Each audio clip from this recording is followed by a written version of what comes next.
Hello दोस्तों, मैं अमित कुमार आप सबका स्वागत करता हूं आपके अपने YouTube channel Kamakhya study circle में।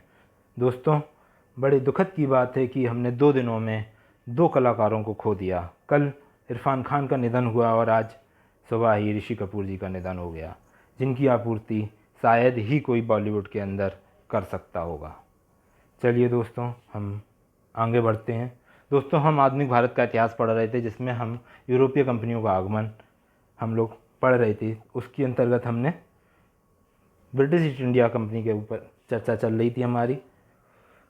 दोस्तों, ये यूरोपीय कंपनियों का आने का क्रम है भारत में। सबसे पहले पुर्तगाली company, Dutch company, British east India company, Danish company and फ्रांसीसी कंपनी। दोस्तों, हम ब्रिटिश ईस्ट इंडिया कंपनी की चर्चा कर रहे थे, जिसमें हमने पिछले वीडियो में देखा कि ब्रिटिश ईस्ट इंडिया कंपनी जब भारत में आई तो उस समय भारत की स्थिति क्या थी, और उसके बाद की वीडियो में देखा कि भारत में ब्रिटिश ईस्ट इंडिया कंपनी कैसे धीरे धीरे अपने आप को स्थापित करने की कोशिश कर रही है। इसी के क्रमबद्ध तरीके से हम लोग आगे बढ़ते हुए आज चर्चा करेंगे कि कैसे उसने व्यापार पर अपनी एकाधिकार जमाने का पूरा तरीके से अपनी पकड़ कस ली थी। दोस्तों, सन 1686 में अंग्रेज़ों द्वारा जब हुगली की किलेबंदी की गई, जो हुगली में उनकी फैक्ट्री थी उसकी किलेबंदी की गई। किलेबंदी की चर्चा हमने पहले भी आपसे की थी दोस्तों, कि उसमें वो चारों ओर से चार दीवारी बना देते हैं तो उसको किलेबंदी बोलते हैं। किलेबंदी की गई और उसके आसपास के क्षेत्रों को लूटने का प्रयास किया गया, जिस पे मुगलों का आधिपत्य था। उस समय औरंगजेब शासक था और उनके और अंग्रेज़ों के बीच में स्थापत की लड़ाई छिड़ गई, जिसमें अंग्रेज़ों को हार कर फीवर द्वीप की तरफ भागना पड़ा और औरंगजेब विजयी हुआ था इसमें, और बाद में जॉर्ज चॉरनॉक ने जाकर मुगलों से माफ़ी मांगी थी। दोस्तों, ये याद रखिएगा कि पहली जब लड़ाई हुई है 1686 में, जब उन्होंने हुगली की किलेबंदी के ऊपर, तब वो कहाँ जाकर छुपे हैं? फीवर द्वीप पर। किसने माफ़ी मांगी है? जॉर्ज चॉरनॉक ने। ठीक है दोस्तों, आगे बढ़ते हैं। इसके बाद अंग्रेज़ों ने पुनः सन 1690 में मुग़ल बंदरगाहों को घेर लिया था और मुग़लों ने फिर से आक्रमण किया और फिर से अंग्रेज़ हारे, और इस बार माफ़ी जॉर्ज चाइल्ड ने मांगी थी। दोस्तों, दोनों बार अलग अलग लोगों द्वारा माफ़ी मांगी गई है, तो इसलिए मैं आपसे कह रहा हूँ कि इन दोनों के नाम आप याद रखिएगा कि कब किसने माफ़ी मांगी है। दोस्तों, ये घटनाक्रम चल ही रहा था, तो इतने में ही जो वर्धमान है, जो झारखंड का हिस्सा है, वर्धमान में जमींदार थे एक शोभा सिंह। इन्होंने विद्रोह कर दिया था। इस विद्रोह की स्थिति में जब मुग़ल इसमें बिजी हो गए तो इसकी लाभ उठाया अंग्रेज़ों ने, और जॉर्ज चॉरनॉक उस समय उसकी कमान संभाली और सूतानाटी में एक फैक्ट्री की स्थापना की और 1696 में उसकी किलेबंदी कर दी। ठीक है दोस्तों, और 1698 में ही उसने सूतानाटी, कालीघाट, गोविंदपुर गांव की जमींदारी भी हासिल कर ली। किसने? जॉर्ज चॉरनॉक ने। कितने में? कुल 1200 रुपये में मात्र। ठीक है दोस्तों, और यहीं पर फोर्ट विलियम की स्थापना कर दी गई, और ये 3 जगह हैं जो सूतानाटी, कालीघाट, गोविंदपुर, यही इलाका पूरा कलकत्ता के नाम से जाना जाएगा आगे जाकर।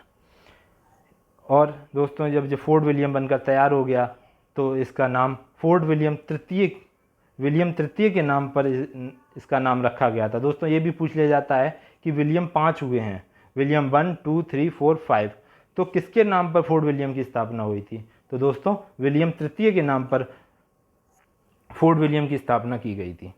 ठीक है दोस्तों, हम आगे चलते हैं। सन 1700 में इस फोर्ट विलियम का पहला प्रेसिडेंसी नगर घोषित किया गया। जो ये फोर्ट विलियम बन के तैयार हुआ है, तो इसको पहला प्रेसिडेंसी नगर घोषित किया गया, और पहला प्रेसिडेंट चार्ल्स आयर या चार्ल्स एरे बने थे। ठीक है दोस्तों, ये नाम याद रखिएगा, ये पूछ लिया जाता है वनडे एग्ज़ाम में भी और हाई लेवल एग्ज़ाम पीसीएस और यूपीएससी में भी। सन 1700 में तक बंगाल की सभी फैक्ट्रियों जो बंगाल में थीं उस पर फोर्ट विलियम की अधीन कर दिया गया था, फोर्ट विलियम के अधीन जोड़ दिया गया था, उनको फोर्ट विलियम से जोड़ लिया गया था। ऐसा कहा जाता है कि 1717 में मुग़ल शासक फ़र्रुखसियर को एक लाइलाज बीमारी हो गई थी, जिसे मुग़ल शासक के वैद्य सही नहीं कर पा रहे थे। इस बात का पता जब अंग्रेज़ों को चलता है तो इस बात का फ़ायदा उठाने के लिए वह एक कमेटी गठित करते हैं, जिसका अध्यक्ष जॉन सूरमन और उसके अंतर्गत अध्यक्षता जॉन सूरमन द्वारा की जाती है और इसमें एक डॉक्टर होता है जिसका नाम है विलियम हैमिल्टन, और इसमें एक द्विभाषी है। द्विभाषी का मतलब है जो दो भाषाएं जानता हो, क्योंकि मुग़ल जानते थे फ़ारसी और अंग्रेज़ जानते थे इंग्लिश।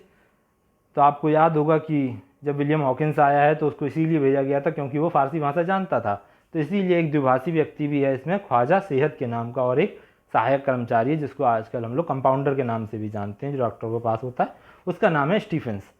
और इसका इलाज फ़र्रुखसियर का इलाज करते हैं। इसका परिणाम ये होता है कि फ़र्रुखसियर की बीमारी ठीक हो जाती है और फ़र्रुखसियर स्वस्थ हो जाता है और अंग्रेज़ों से खुश हो जाता है।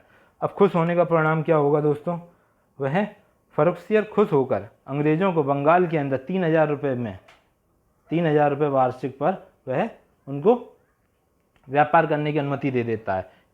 इसी अनुमति पत्र को दस्तक कहा जाता है दोस्तों, जिसका अंग्रेज़ों द्वारा भविष्य में भरपूर दुरुपयोग किया गया और कोई मुग़ल शासक ने इसको निरस्त करने की हिम्मत नहीं जुटा पाई, क्योंकि उस समय मुग़ल शासन पतन की ओर चल रहा था धीरे धीरे, और इसका नतीजा ये हुआ कि अंग्रेज़ उसका दुरुपयोग करते गए। अब दुरुपयोग कैसे कर रहे थे दोस्तों, इसको थोड़ा सा समझने की कोशिश करिएगा कि फ़र्रुखसियर ने ये कहा था कि आप 3000 रुपये देकर आप व्यापार कर सकते हैं, कोई कर आपसे एक्स्ट्रा नहीं लगेगा। तो अंग्रेज़ों ने क्या काम किया कि जो वहाँ के लोकल बिजनेसमैन थे उनसे क्या काम किया कि जिनसे जो कर लग रहा था उसका आधा कर उनसे ले लेते थे और उन्हें भी अपने ही नाम से व्यापार कर देते थे। इससे क्या होता था कि खुद भी तो कर दे नहीं रहे और दूसरों को भी उन्होंने शासन के पास तक जाने नहीं दिया कर का। तो इससे क्या हुआ कि वहाँ बंगाल की जो आर्थिक स्थिति थी वो धीरे धीरे पतन की ओर चलती चली गई। इसीलिए अलीवर्दी खां ने कहा था कि ये एक मधुमक्खी की छत्ते की तरह हैं, अगर इनको छेड़ दोगे तो ये बुरी तरह घायल कर देंगे या मार देंगे। अलीवर्दी खां की चर्चा हम लोग बंगाल जब पढ़ेंगे तब उसमें करेंगे।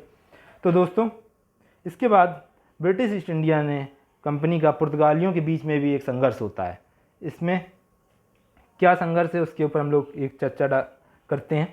17वीं शताब्दी की शुरुआत के 3 दशकों तक उन्हें पुर्तगालियों का सामना करना पड़ा, किन्हें? अंग्रेज़ों को, जिसमें कई युद्ध हुए और बाद में 1630 में मैड्रिड संधि के बाद अंग्रेज़ों द्वारा पुर्तगालियों के बीच शत्रुता समाप्त हो गई।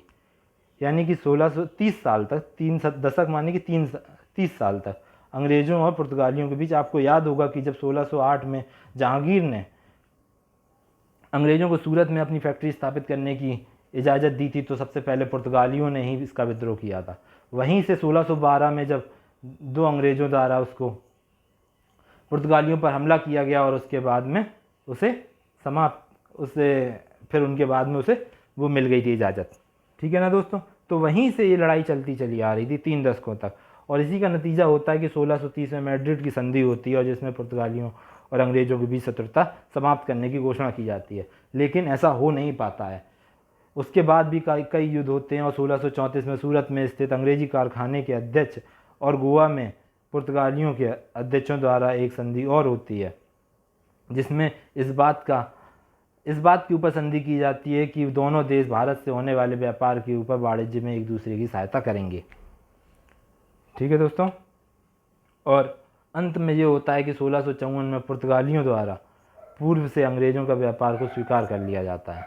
पुर्तगाली हार मान लेते हैं 1654 में कि हाँ आप ही पूर्व से व्यापार करिए, और 1661 में डचों के खिलाफ दोनों एकजुट होकर डचों के खिलाफ लड़ते हैं, और जिसकी चर्चा हमने पहले ही डच में कर चुके हैं जब हमने आपसे डच के ऊपर चर्चा की थी, जिसमें 1759 में विदारा के युद्ध में डचों को अंग्रेज़ों ने हरा दिया था दोस्तों। ठीक है दोस्तों, धन्यवाद दोस्तों हमारा वीडियो देखने के लिए। अगर आप हमारे चैनल पर नए हैं तो हमारे चैनल को सब्सक्राइब करें। अगर आपको हमारा वीडियो अच्छा लगा है तो इसे लाइक करें और दोस्तों के साथ ज़्यादा से ज़्यादा शेयर करें। थैंक यू दोस्तों।